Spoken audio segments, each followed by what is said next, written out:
Viajantes Bem-Vividas.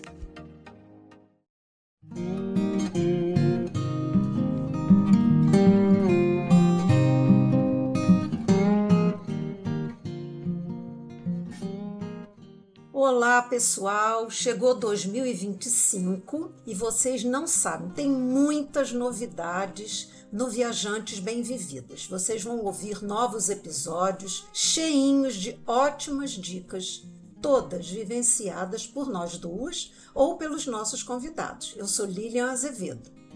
Eu sou Silvia Iano e sejam muito bem-vindas. Você sabia que no Sudeste Asiático não se usa faca para comer e o garfo só serve para apoiar a comida? Bom, você já percebeu, né? Nosso tema de hoje é viajar para o Sudeste Asiático. Pois é, a Silvia realizou um sonho antigo e viajou no início de novembro de 2024 para a Ásia, onde passou, 50 dias. Visitou 7 países e 13 cidades. Silvia, como é que você avalia esse tempo de viagem? Olha, na verdade, eu planejava fazer essa viagem pelo menos 3 meses. Bem devagar, visitando várias cidades em cada país, mas não achei companhia para uma viagem mais longa. De toda forma, é possível fazer em 50 dias e até mesmo em 30 dias, só que aí você vai ter que restringir um pouquinho os lugares visitados. E mesmo assim, você poderá ter uma boa ideia da região, então tá valendo. Vamos lá então saber como é que foi. Uma coisa que me chamou a atenção é o seguinte: você que é uma viajante experiente, tem feito várias viagens sozinhas, inclusive viagens longas, né? Então por que você não queria fazer a viagem para o Sudeste Asiático sozinha? Havia algum receio, alguma preocupação? Pois é. Eu poderia ter ido, né? Mas eu fiquei muito preocupada com a minha segurança, num lugar de cultura muito diferente e também em ter algum problema de saúde por lá e ficar muito vulnerável. Embora eu tivesse feito um excelente seguro de viagem, mesmo assim eu não estava muito tranquila. Mas eu já deixo aqui para você, nosso ouvinte, este primeiro aprendizado. É realmente muito seguro viajar para o Sudeste Asiático e não há problema em visitar sozinha nenhum dos países que fui, incluindo o Catar, que é também na Ásia e é um país muçulmano, poderia ser até desconfortável para uma mulher sozinha. Mas fique tranquila, se você tem esse sonho em fazer essa viagem, pode ir sozinha e se encoraje para isso. Planeje bem a sua viagem e vá curtir a vida. Super vale. Isso é muito importante a gente saber, né? Porque às vezes é um lugar assim, sei lá, que a gente não tem tantas informações e fica às vezes com uma ideia errada, né? Então já é bom que você já deu esse esclarecimento. Pelo que vocês já perceberam, então a Silvia foi acompanhada e ela vai depois contar um pouquinho quem são essas pessoas, quantas pessoas foram com ela e tal. Como é que vocês organizaram a viagem? Assim, o passo a passo para caber nesses 50 dias. Com certeza, isso é uma dica que vai ajudar muito as nossas ouvintes que também tiverem vontade de conhecer o Sudeste Asiático. Exatamente, isso é uma coisa muito boa, né? Porque toda vez que a gente vai realizar uma viagem, que a gente começa a planejar, você fica com uma série de dúvidas. Então eu vou dar aqui o nosso aprendizado. O primeiro passo que nós fizemos foi escolher os países que a gente queria visitar no Sudeste Asiático, né? Essa é a primeira decisão. E tinha que fazer caber nos 50 dias. Depois, o que a gente faz? Depois de escolhidos os países, a gente tem que distribuir os dias em cada cidade, né? Além dos países, você vai ter que definir que cidades naqueles países. Então, alguns deles nós fomos só à capital, outros não fomos nem na capital, mas fomos numa outra cidade bastante interessante. E aí, você tem que fazer escolhas, né? Então, distribuído os dias aí em cada cidade, você passa para o terceiro passo, que é a compra das passagens aéreas. Compramos todas as passagens optamos por grande maioria lá no interior, né, dos países para viajar com empresas de low cost. Depois, nós, com as passagens compradas, a gente já tinha os períodos definidos, passamos então a reservar os hotéis. Aí depois fizemos o roteiro em cada cidade. E, por último, compramos os tours que eram necessários para visitar lugares que tinham que ir com um guia turístico. Então, foram 6 passos. Bem, dito aí esses 6 passos que você deu uma sintetizada, né, para a gente poder acompanhar, conta um pouquinho de cada uma. A primeira coisa de tudo que a gente fez foi então as escolhas dos países e cidades que queríamos conhecer. Depois fizemos então a distribuição de dias para cada cidade e na maioria dos países ou das cidades visitadas, naqueles que foi mais de uma cidade, nós definimos assim, eram 5 dias, 4 diárias de hotel. Então, o primeiro dia a gente sempre achava ali que era um dia que a gente podia chegar mais tarde, né, e tal. Então, praticamente era para dar um overview da cidade. E eram 4 dias de hotel. Então, com isso foi fácil para poder fazer a reserva do hotel, né?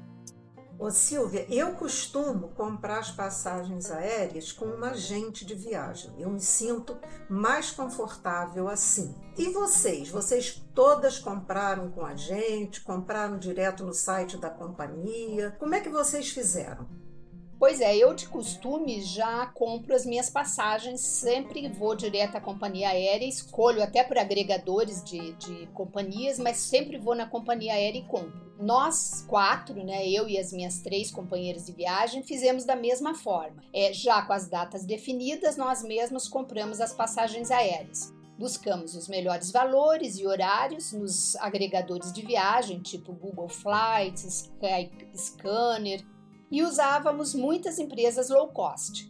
Eu sempre consultava os agregadores, mas ia comprar direto na companhia aérea. Eu tenho sempre esse cuidado, às vezes até pagando um pouquinho mais caro, mas eu prefiro assim. Agora, as minhas companheiras de viagem, em alguns casos, compraram pelos buscadores, porque o valor estava mais barato e tal. E eu percebi que quando você compra com outra empresa que não a companhia aérea, resolver qualquer problema que possa surgir do voo é muito complicado. Uma delas teve um problema bem grave que praticamente inviabilizou a viagem de ida delas. Não fosse um milagre. Percebi também que as compras em agregadores, na hora que você vai fazer o check-in online, porque a maioria das companhias hoje, o check-in é online, não é lá no aeroporto. Elas já orientam que você faça o check-in online. Então, dava problema na hora de fazer esse check-in online. Não reconhecia o nome, você não conseguia achar o código. Era uma coisa bem estressante e a gente passou por isso várias vezes. E é uma coisa que te deixa desconfortável porque acaba que você não consegue fazer o check-in.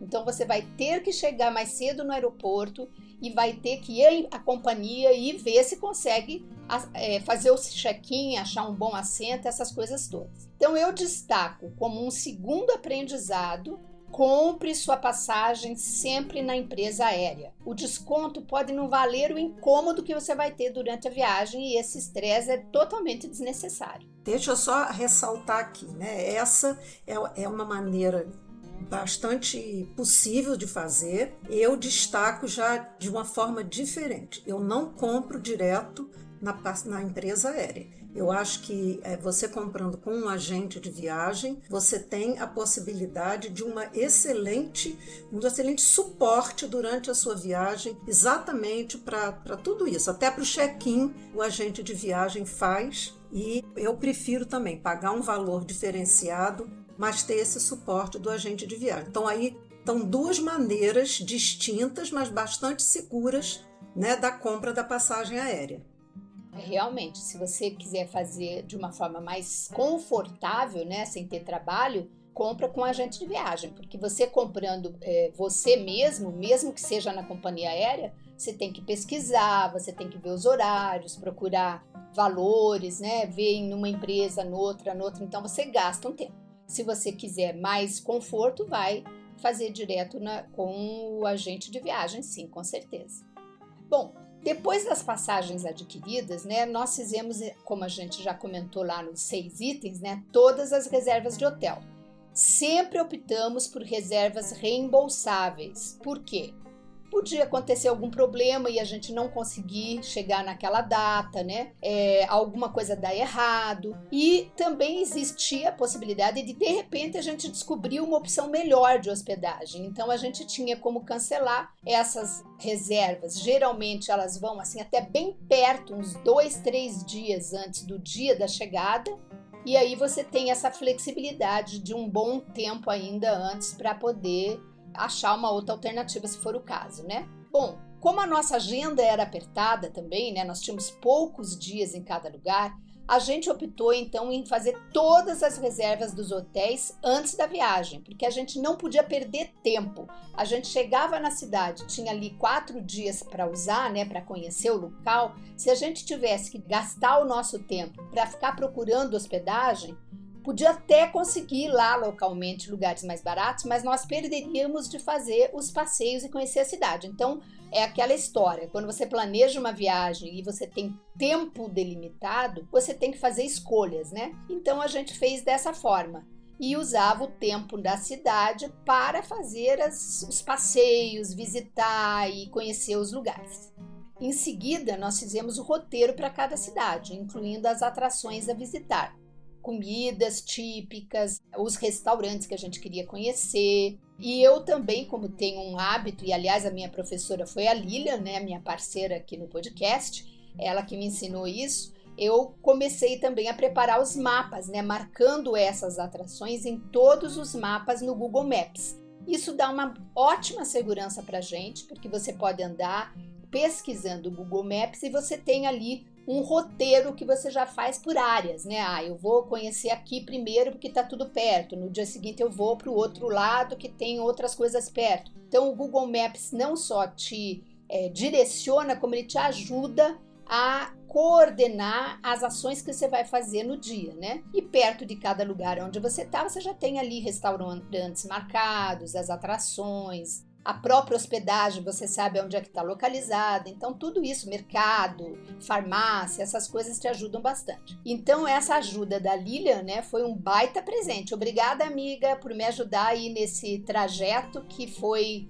Eu tive pouquíssimo tempo, né, para planejar e você me deu aí uma boa ajuda com algumas das cidades. Eu acho que assim, Silvia, essa parceria e essa ajuda, né, que a gente consegue quando a gente pesquisa em outros blogs, né, quando a gente ouve episódios de podcasts, né, a gente vai sempre aprendendo alguma coisa, né? Então, em breve a gente pode pensar aí num episódio só falando sobre o Google Maps, né, que dá uma ajuda tão boa para a gente em cada cidade, né? Mas conta mais aí. Então, concordo com você, ajuda muito mesmo e depois que a gente descobre, a gente não quer mais viajar sem tudo marcadinho no mapa, né? É. Mas então, seguindo, em muitos destinos haviam atrações que exigiam um tour organizado. Eram longe os locais, eram áreas muito grandes e você precisava de alguém que fosse nos orientando os locais para visitar, né? Então a gente comprou, na maioria, na própria cidade. Na verdade, eu gostaria, se eu estivesse viajando sozinho, eu teria feito assim. Eu gostaria de ter comprado alguns com antecedência. Mas como a gente estava em 4, eu fui voto vencido e é aquela história. Quando você está em grupo, você tem que se ajustar, né? Não é tudo como você quer e do jeito que você quer. Então a gente contratou alguns passeios e também alguns transfers. Até foi bem interessante que os transfers nós descobrimos que alguns lugares que a gente achava assim que ia chegar de noite, que eram maiores, mais complexos e tal, a gente optou por transfer do aeroporto para o hotel e descobrimos que o Viator é uma boa plataforma para a gente comprar esses transfers. Primeiro, os preços são bons e você compra em real, então você não vai ter ajuste de moeda e etc. Então você compra, mesmo estando lá, você entra no Viator e vai comprar em real, fica bem prático, não vai ter nenhum ajuste de câmbio. Viator, então, é um site de passeios, não é isso? Passeios, tour. Isso. Viator, você pode fazer compra de tours, você pode comprar shows, você pode comprar transfer, tudo que é relacionado à viagem, você pode comprar, como tem o Get Your Guide, que talvez alguns conheçam mais, né? Tem outros canais que você pode fazer essas compras para viajar e já ir com as coisas programadinhas, organizadas. Mesmo que você não tenha comprado antes, quando você está no país, você pode entrar nesses aplicativos, né, e comprar também. Por exemplo, algumas coisas nós fizemos assim lá, entrava e fazia comparação de preços. O Viator tá tanto, o Get Your Guide está tanto, o guia local tá tanto, e aí a gente optava por aquilo que era mais interessante. Tem uma ótima também, Silvia, que eu não sei se você chegou a pesquisar, que é a Civitatis. É muito boa também. Então, assim, é uma dica que fica aí para as nossas ouvintes, que eu acho que vai ser uma mão na roda, né? São ótimas plataformas para você se organizar, né? E para a Tailândia, você tem vários brasileiros com empresas lá. Então, vale a pena também olhar os tours deles, né? Brazuca, Tailandiando, tem vários que você vale olhar pelo seguinte, eles oferecem o guia falando português.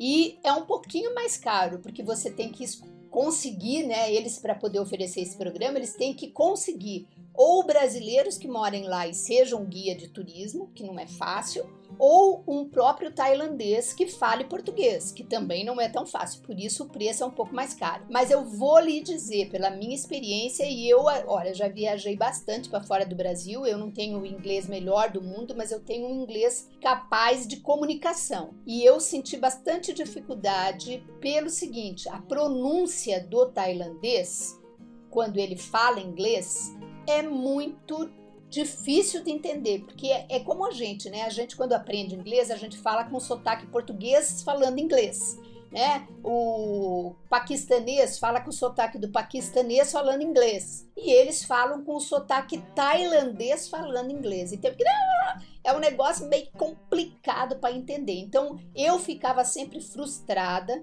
porque eu perdi, assim, eu acho que eu perdi uns 50% do que eles estavam falando. E como eu gosto de saber dos detalhes, da história e tal, me frustrava um pouco. Então, se vocês quiserem a minha sugestão, eu compraria com as empresas dos brasileiros que têm guias que falam em português. Mesmo pagando mais caro, mas eu estaria pagando para eu ter uma experiência mais produtiva e melhor. Essa também é uma outra excelente dica, né? Agora, Silvia, me diz uma coisa. Você já contou aí como é que vocês fizeram algumas coisas. Como é que vocês chegaram até o Sudeste Asiático? Porque não tem um voo direto do Brasil para Tailândia. Vocês gostaram do voo, da companhia? O que vocês escolheram? Conta um pouquinho. Lilian, olha só como a gente fez, né? Nós fomos, eu saí de Brasília, então fiz o voo Brasília-Guarulhos.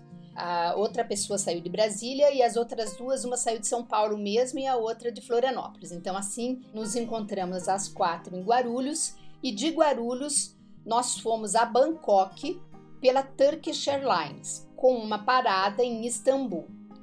A escolha do voo foi das minhas companheiras de viagem, porque elas queriam usar na volta o stopover de 4 dias em Istambul, o que é uma boa opção, né? Essa coisa de aproveitar o stopover sempre é uma boa dica. Mas quando eu entrei então no grupo, elas já tinham comprado as passagens aéreas delas e me pediram para que eu fosse no mesmo voo para que não desse nenhum desencontro. Então eu comprei a minha passagem de ida pela Turkish. A volta eu não comprei com elas, porque a parte final da viagem eu fiz sozinha. E aí eu vou lhe dizer que a experiência não foi nada legal. Nós tivemos 3 grandes problemas com a Turkish.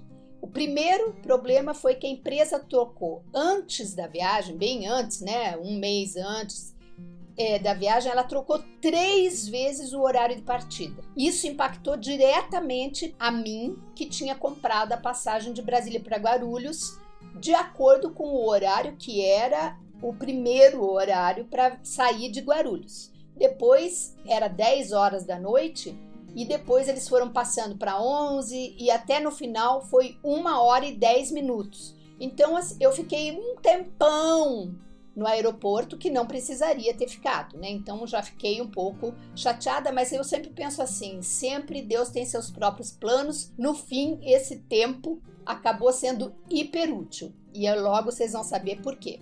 Além disso, a princípio a gente ia chegar 9h da manhã lá em Istambul. Com essas trocas todas de horário, nós praticamente perdemos todo o primeiro dia.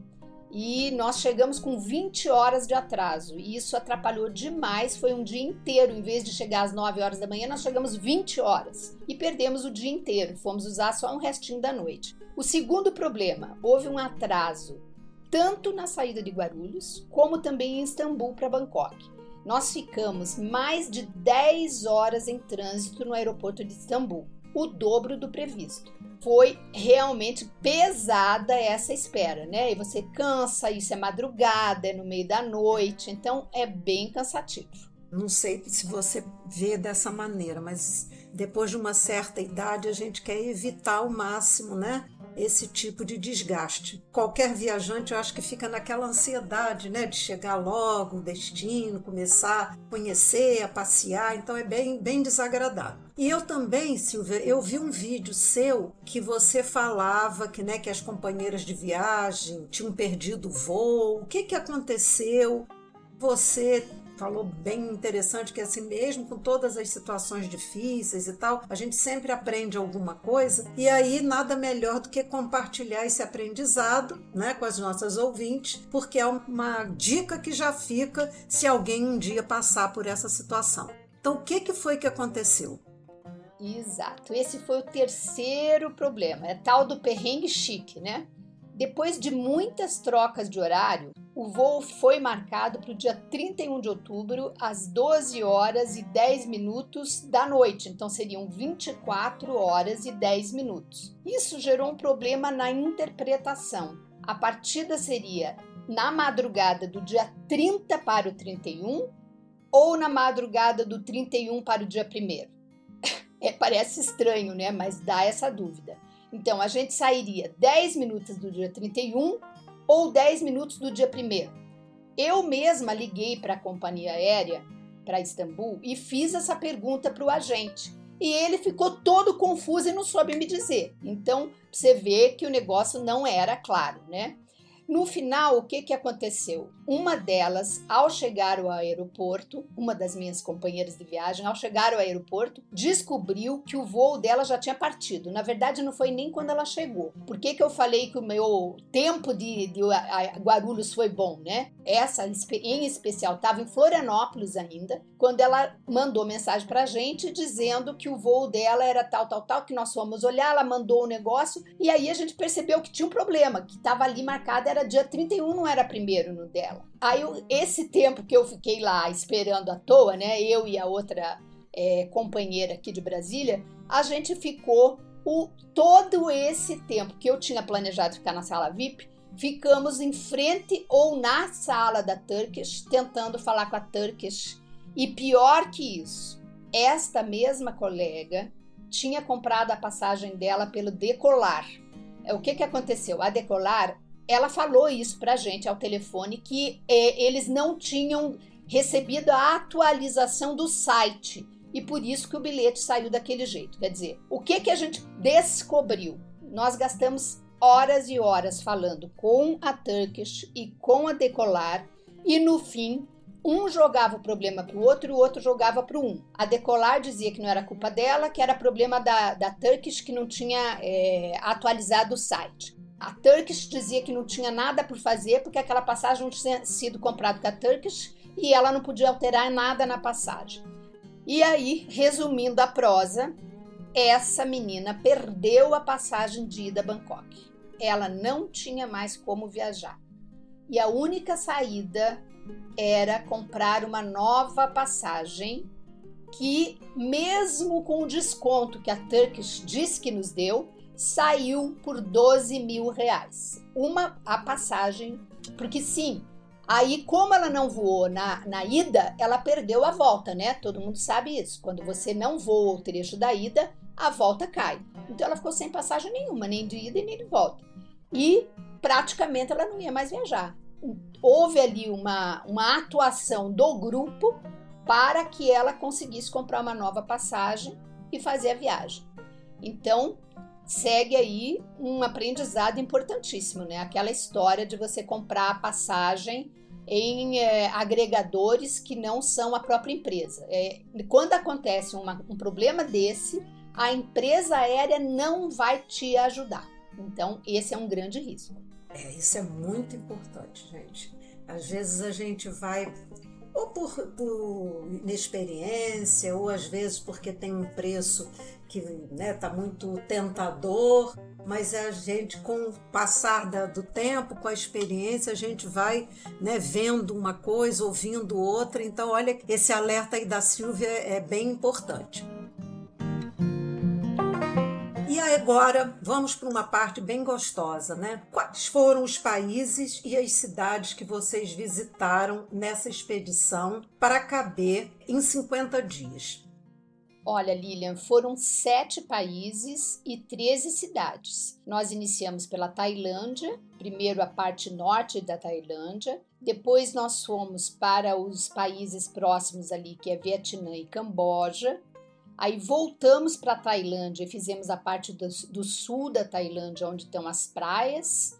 E ali terminamos a nossa viagem juntas em Phuket. Elas voltaram para Bangkok e depois foram para Istambul. E eu de Phuket fiz um voo para Malásia e visitei Penang, na Malásia. Daí fui para Singapura e depois eu fui para Doha, que exatamente eu fui inspirada aí na sua viagem e no seu roteiro, relatado no nosso episódio 50, que eu convido você, nossa seguidora, nosso ouvinte, para ouvir e conhecer todas as dicas que Lilian deu. Então, descubra tudo daquela cidade no nosso episódio 50. Você já tem aí para ouvir. Então, inspirada na sua experiência, eu fui lá para Doha, gostei demais, e de lá eu vim para o Brasil. Eu achei muito interessante, Sílvia, porque nessa viagem, você pôde desfrutar das duas situações, viajar em grupo e viajar sozinho, E eu achei assim que depois de você já ter uma certa experiência nessa região do Sudeste Asiático, que você inicialmente estava um pouco insegura, você já tinha então vivências suficientes para ver que era tranquilo e você pôde dar continuidade, E você, então, já contou aqui um pouquinho pra gente que quando você ficou sozinha, você ficou mais quantos dias, Sílvia? Eu fiquei mais 12 dias sozinha, E fiz esses 3 países, a Malásia, Singapura e o Catar. E foi super, muito, muito legal. E o que me limitava, Porque a minha vontade era ir num monte de outras cidades, Mas é assim, o desejo da gente é infinito. Mas eu tinha uma limitação. Eu tinha prometido para a família e tinha prometido para mim mesma que eu ia passar o Natal com a família aqui no Brasil. Então, minha data limite era 19/12. 19/12 eu embarquei para o Brasil, cheguei aqui dia 20. E eu tinha que fazer caber esses 3 países nesses 12 dias. Então, eu continuei com a mesma métrica, 4 dias em cada lugar e foi muito legal. Eu gostei demais.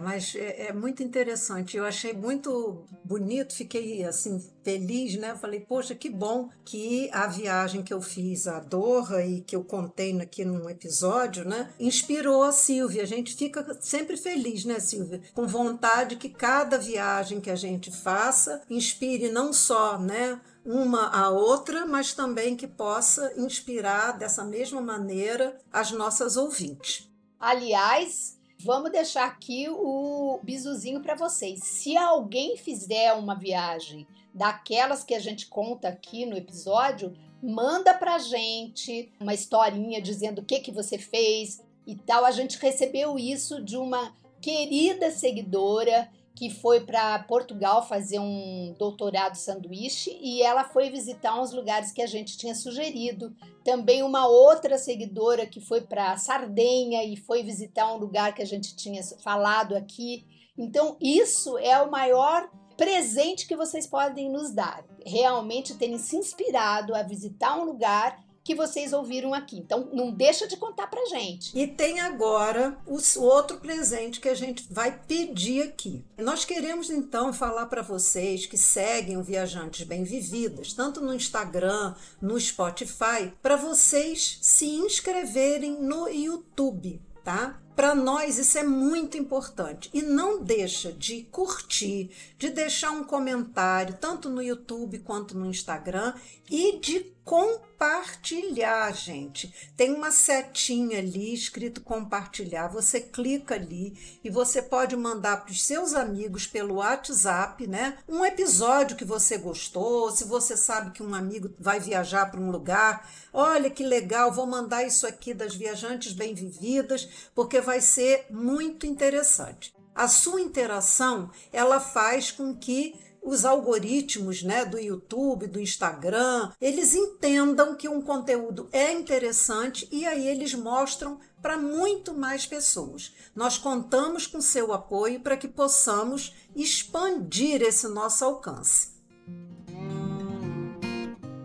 Sabendo que você é uma apreciadora da gastronomia local, eu queria que você nos contasse um pouquinho como é que são as comidas no Sudeste Asiático. Olha, na Tailândia, no Laos, Vietnã e Camboja, os hábitos são muito diferentes dos nossos. E é verdade o que eu falei lá no início, eles não usam faca. Você sabe por quê, Lilian? Não, nem imagino. Tem ideia? Pois é, eu também não sabia, fui aprender lá. Quando eu vi que eles não usavam faca, nunca tinha lido nem ouvido falar sobre isso. Eu digo, gente, mas eu sentia falta da faca, né? E aí eu fui perguntar por que não se usava faca. O tailandês ou o povo do Sudeste Asiático, eles consideram a faca um instrumento agressivo. Então, eles não usam faca, eles só usam o garfo e a colher. E mesmo o garfo, ele não é para a gente pegar a comida e levar na boca. O garfo é para apoiar e jogar as coisas para a colher. O que vai para a boca é a colher. Então é um modo bem diferente de comer. Não tem nada de certo nem errado, porque é uma coisa cultural, né? E se você pensa na questão da agressividade, você até entende, porque o povo do Sudeste Asiático, ele é muito cauteloso nessa coisa do trato, né, da gentileza, de não ser agressivo. Então, a faca realmente é um instrumento de corte, né? E eles então não consideram. Agora, também eles preparam as comidas já de uma forma de pedacinhos menores, né? Embora em alguns momentos eu sentia a necessidade de usar a faca, entendeu? Mas geralmente já é uma comida prática para você comer com o apoio do garfo, mas levando a colher à boca. Outra coisa que é muito interessante do hábito, né, do povo de lá é que o que eles comem no café da manhã é totalmente diferente daquilo que a gente está acostumado a comer. As comidas deles, tanto do café da manhã como do almoço, são as mesmas. Então pense no que a gente come de almoço aqui, eles fazem isso. Aquilo que eles comem no almoço, eles tomam no café da manhã. Então as comidas são muitas sopas, muito macarrão. Esse macarrão muitas vezes ele é o macarrão, mas muitas vezes é o macarrão dentro da sopa, que é um prato que eles têm muito lá.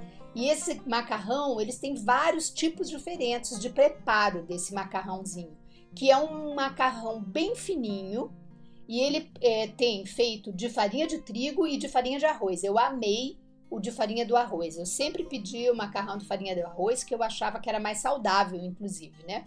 E ele fica todo branquinho, assim, transparente. Eu adorei esse. E eles põem muito, assim, um pouco de legume, eles usam muito ovo. E você sabe o que realmente eu senti falta lá? Eu senti falta de carne.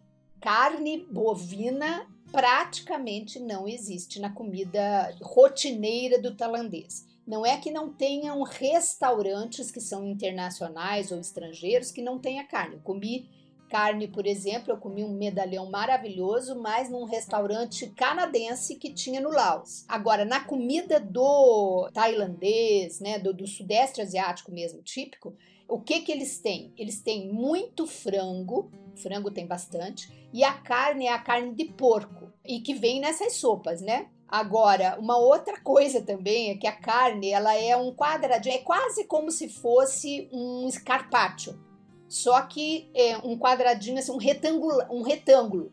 Então é um negócio bem fininho, bem assim, como um carpaccio mesmo, nos formatinhos de um retângulo. Então, eles tanto fazem assim para a carne de porco como para a carne de frango, para a maioria dos pratos. Outro prato que é muito, muito típico é o arroz frito, que não é um arroz frito necessariamente, é aquele arroz refogado, sabe? Que quando sobra o arroz, a gente pega e põe ali na panela, faz um mexidinho de arroz. É um tipo daquilo que eles jogam ali tudo que pode. Aí põe um monte de legumes, só que os legumes deles é tudo bem pequenininho. Por exemplo, brócolis. Tem brócolis, mas é tudo cortado, aquelas florezinhas, eles esmiuçam aquilo, soltam aquilo tudo e fica tudo espalhadinho ali, pequenininho, é tudo pequenininho. Mas tem pepino, tem cenoura. Então o arroz também é bem nutritivo porque mistura essa coisa toda e às vezes até pedacinhos de carne também. Você sabe, né, Lilian? Eu amo experimentar comidas diferentes. E eu gosto muito de sopa. Então eu tenho dois componentes que me ajudaram a não sofrer muito com a questão da comida. Eu traçava as sopas todas e gostava dos gostos diferentes, assim. Eu não tive muita dificuldade com a comida, não. Mas algumas pessoas têm bastante dificuldade, né? Eu ficava sempre à caça dos pratos típicos e sempre achava alguma coisa que eu gostava. Agora, o que eu mais gostei em termos de sabor e achei assim um sabor bem diferente foram dois pratos bem típicos que eles chamam curry, que é com curry vermelho e curry verde, uma coisa assim. Um prato é vermelho, o outro é verde. E além do curry, eles usam uma folha de um limão típico. A folha do limão é como se fosse a nossa folha de limão, só que o cheiro e o sabor é diferente. E essa folha de limão deixava um aroma e um gosto totalmente diferente do que eu já tinha provado na minha vida. E amei. Agora, vou lhe dizer, é tudo de pessoa para pessoa, né? As minhas colegas não gostaram. Então, é muito próprio de cada um gostar ou não. Agora, os melhores hotéis, geralmente, eles servem todas as comidas típicas deles, mas também eles põem algumas opções ocidentais, né? Então tem o café, o croissant em muitos deles, tem frutas, mas assim, a gente viu em alguns hotéis até tinha mais fruta. Outros tinha assim um pinguinho de fruta, ou era uma fruta ou outra, mas era umas tigelinhas bem pequenininha, com bem pouquinho, assim, a gente ficava até constrangida de pôr mais que 3 pedacinhos. E eram tudo pedacinhos bem pequenininhos. Mas eu vou dizer para vocês assim que não se assustem, porque você não vai morrer de fome. Para alegria geral de muitos, em todo canto por lá tem o 7-Eleven, que salva muito as pessoas que têm mais dificuldade de se adaptar com as comidas locais. Então, ninguém morre de fome. Quando você fala dessa coisa, eu acho que exatamente tem pessoas mais abertas a experimentar e a comer. Se fosse para experimentar uma provinha assim, eu me atreveria. Agora, chegar num lugar, comprar num restaurante, um prato já, eu acho que aí para mim é mais difícil. Mas eu acho que ouvindo você falar, né, a pessoa já vai preparada e até mesmo preparada para experimentar um prato normal, né? Agora, uma coisa que também a gente ouve falar, que está relacionada à alimentação e que talvez conjugada essas duas informações, às vezes a pessoa fique mais assim receosa, é que se ouve falar muito, olha, cuidado com água, olha, cuidado para não ter problema gastrointestinal, né? Que muitas pessoas vão por estranharem temperos, etc., passam mal. E aí eu queria que você contasse assim, você chegou a passar mal alguma vez? Suas colegas também, como é que foi? E o que você sugere para evitar passar mal? Olha, eu vou dizer para vocês um segredinho aqui. Eu viajei só com mala de bordo, né? E uma mochila. Nas vésperas, assim, uns 3 dias antes, eu conversei com um filho de uma amiga minha Esse rapaz tinha ido quando era bem jovenzinho, né? Foi com amigos para lá, para Tailândia, e ele me contou dos problemas intestinais. Mas ele até transfigurou na hora que falou comigo. Ele disse assim: olha, eu passei tão mal, tão mal, tão mal, que eu pensei que eu ia morrer. Olha, leve um pacote de fralda. Eu digo: uai, mas por que não dá para comprar lá? Leve um pacote de fralda, porque não dá tempo de você chegar ao banheiro. Eu fiquei meio que muito preocupada, comprei um pacote de fraldas e viajei com a minha mala no fundo cheio de fraldas, 10 fraldas ou 8 fraldas, não me lembro mais o tamanho do pacote. Eu não usei nenhuma. Então, existe sim. O que eu posso dizer para vocês? As minhas companheiras de viagem passaram mal. Algumas menos, outras mais. Algumas delas, 2 delas em especial, passaram bem ruinzinho, assim, tiveram vômito, tiveram diarreia, teve que ficar um dia inteiro, 2 dias no quarto, no apartamento sem conseguir sair. Então, que atrapalha muito a viagem, né? E além de abater também a pessoa. Mas eu tive somente uma vez uma dor de barriga. Foi uma dor de barriga, aquele mal-estar, aquela coisa. E eu fui ao banheiro e limpei o intestino. Então foi assim, uma descarga e saiu. E eu não tive nunca mais nada. Então a minha percepção sobre isso foi que existem 2 problemas graves aí. O primeiro é a quantidade de pimenta, né? É o tempero muito exagerado. É a pimenta, é o curry, todos a diversidade, né, de temperos que eles usam e especiarias, é tudo muito. Então, a dica é: sempre peça no spice. E você ainda vai ver que algumas vezes, mesmo pedindo no spice, ele ainda vem um pouquinho apimentado. Então, para aquelas pessoas que são bem sensíveis à pimenta, podem sofrer um pouquinho. Agora, o segundo problema, e que eu acho que é o pior, né, o mais complicado, é a higiene. Muitas comidas, elas são feitas no meio da rua. Eles têm esse hábito, né? Então a família tem uma banca de venda de roupa ou de brinquedos. Aí a esposa ou a mãe monta um negocinho ali improvisado na frente da barraca do filho ou de quem seja da família, e ali eles preparam a comida. Isso é super, hiper comum, praticamente em todas as cidades que a gente foi. Então tem muita comida de rua e é feita assim de uma forma muito improvisada. Então ali não tem água. As vasilhas que eles usam, eu fiquei assim encucada, que eu fiquei sem saber o que era aquilo. Eles usavam uns baldes que ele era originalmente branco, mas que em muitas vezes ele estava preto. Era todo preto. Eu não sei que coisa que era usado, o que era poeira, porque eles têm muita fuligem.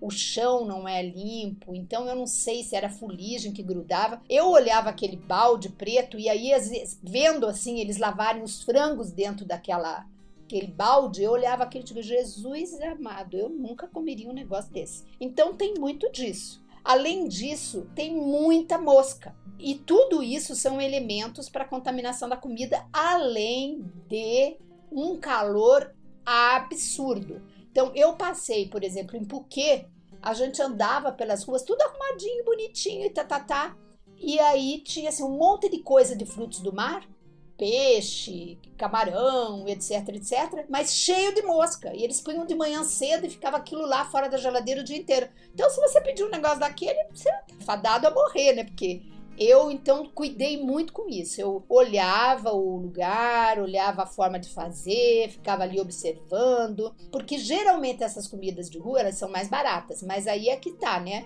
Você tem que pensar no que vale a pena. É pagar menos e passar mal, ou pagar um pouquinho mais e cuidar da sua saúde, né? Então, o segredo é sempre você olhar bem como é que está sendo feita a comida, e se você achar um tanto sem higiene, não coma ali. Eu quero ainda ressaltar uma coisa, que os escorpiões e baratas, eles são sim vendidos, né? Todo mundo que fala da comida da Tailândia, em especial, fala: eles comem escorpião, eles comem barata, eles comem rato. Olha, são vendidos escorpiões e baratas, mas são vendidas para os turistas. Eles mesmos não comem isso. Agora, eu vi que eles comem alguns tipos de larvas, porque estava vendendo, eu vi vendendo em lugares turísticos, mas depois eu vi também no Laos, numa feira que era mesmo para locais, que eles vendiam aquelas larvas e eles comiam. Mas eu já comia larva lá na Amazonas, né? Então, a do coco, então é proteína pura. Então eu não acho tão ruim comer larva. Agora, escorpião e barata eu não me atrevi não, viu, gente? Eu acho que, assim, quem gosta, né, tem essa vontade de experimentar, tem um paladar mais aberto mesmo, né, provar. Mas, assim, para comer, né, vocês que passaram 50 dias, 40 dias viajando, realmente é uma coisa a se cuidar, porque às vezes uma infecção, uma coisa assim, acaba impedindo realmente, dificultando toda a viagem, né? Até vou contar aqui, Lilian, que quando eu estava voltando para o Brasil,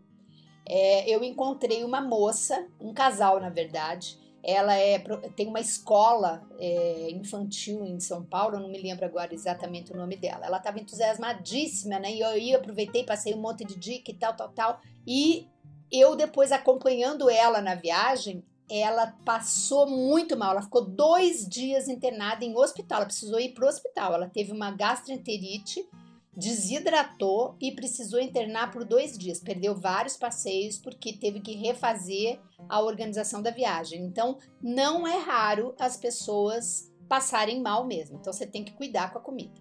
Isso aí, tá vendo? É importante. Silvia, o que é que você observou sobre viajantes 60 a mais? Você sentiu que o Sudeste Asiático é receptivo para pessoas dessa faixa etária? Olha, uma das razões porque eu queria ir logo ao Sudeste Asiático era exatamente porque eu pensava não ser um lugar fácil de visitar quando você estivesse lá, né, com os meus 70, ou quando eu estivesse lá nos meus 70, 80 anos, 85, 90. Aí eu digo assim, é melhor eu ir logo, porque depois eu posso não dar conta de fazer essa viagem, né? Eu achava que era uma coisa assim muito inóspita, muito complicada. Mas novamente eu vi a nossa premissa, Lilian, confirmada. Viajar não tem idade. Que legal. Não é? Eu fiquei muito feliz com isso. E eu vou lhe dizer, o Sudeste Asiático é a região onde eu mais vi grupo de pessoas 60 a mais.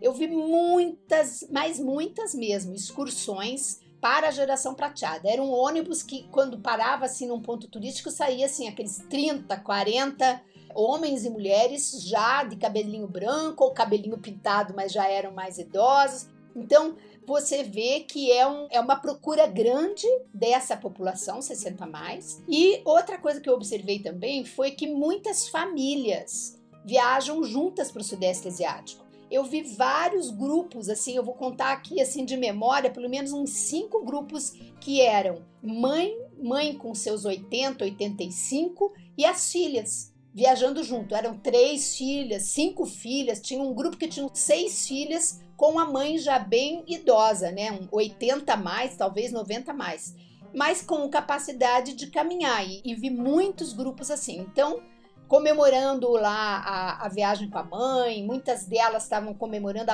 o próprio aniversário da matriarca, né? Então, realmente não tem dificuldade para viajar essa região. Talvez, assim, aquelas pessoas que tenham alguma dificuldade de deambulação possam cansar, ou para cadeirante, às vezes não tem tanta acessibilidade, né?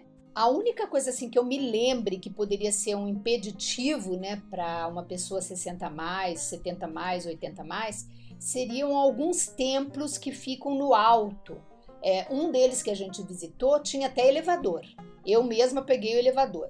Mas tem em Luang Prabang, por exemplo, no Laos, tem um templo que fica bem no alto e não tem elevador, tem que ser mesmo subindo degraus. Então, esse seria assim, a única atração que eu vi durante a viagem toda que impediria uma pessoa com mais dificuldade de deambulação e capacidade física para visitar, tá? Mesmo assim, aquela pessoa que tem uma força nas pernas, indo devagarinho, daria conta. Então, tranquilamente é um lugar bem acessível para os 60 a mais. Ótimo, porque eu estou com 68, caminhando para os 69 e pretendo ir à Tailândia. Bem, a gente está quase chegando ao final desse episódio e a pergunta que está faltando eu te fazer é o seguinte: essa viagem atendeu às suas expectativas? Você tinha um sonho de conhecer o Sudeste Asiático? Exatamente, esse sonho era antigo. Quando eu era adolescente, eu vi uma reportagem dos monges, né? Aqueles monges de laranjado, e aquilo ficou na minha memória muitos anos, muitos anos. Depois, as amigas indo para a Tailândia e eu queria muito. E eu vou lhe dizer que, mesmo sendo 50 dias e não sendo os 90 dias que eu queria, eu super amei a viagem. São culturas, tradições e lugares muito diferentes dos nossos, estilo de vida muito próprio, alguns lugares muito pobres, como por exemplo Laos mesmo, uma vida muito simples e mesmo assim o povo é simpático, é solícito, é gentil. As praias da Tailândia são lindíssimas, maravilhosas. A arquitetura dos templos são indescritíveis de tantos detalhes, coisa assim de você ficar de boca aberta, como as pessoas conseguiram fazer aquilo. Eu ficava, meu Deus, não acredito. Pinturas bem pequenininhas, mosaicos tão pequenininhos, de vidrinho bem pequenininho, colorido. Eu ficava assim, gente, como que esse pessoal faz isso? Quanto tempo gastaram para isso, né? É uma riqueza de beleza e cores. Os sítios arqueológicos dos templos antigos são verdadeiras cidades e muito diferente de tudo que eu já tinha visto na minha vida. Realmente eu super recomendo a você que nos ouve conhecer, visitar o Sudeste Asiático e também Doha. Vale muito a pena. Bem, gente, nós chegamos ao final desse rico episódio, onde a Silvia trouxe assim um depoimento, né? Nos deu uma ideia geral dessa viagem de 50 dias pela Ásia, mas logo virão episódios detalhados sobre cada país. Eu digo para vocês, olha, não percam, porque vai ser uma jornada de vários episódios aí que vocês vão adorar. Lembre-se que a cada 15 dias, nas quartas-feiras, estamos aqui com você, trazendo um episódio novo. Mas você também pode aproveitar para ouvir os mais de 70 episódios já publicados no podcast Viajantes Bem-Vividas. Exatamente.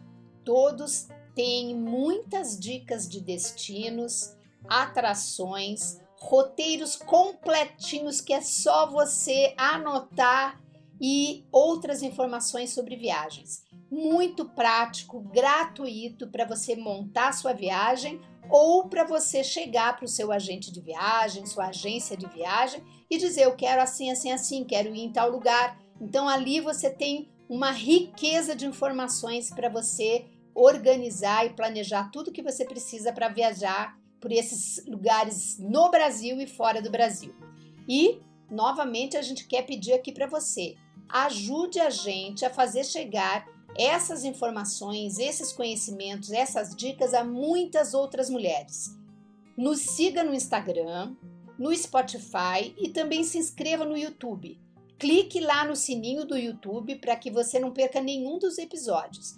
E lembre de compartilhar este e os outros episódios com as suas amigas, curta e comente. Isso tudo, essas ações que vocês fazem, são fundamentais e ajuda a gente a crescer e alcançar muito mais pessoas. E nós estaremos aqui com vocês novamente daqui 15 dias. Nosso abraço bem carinhoso. Beijos!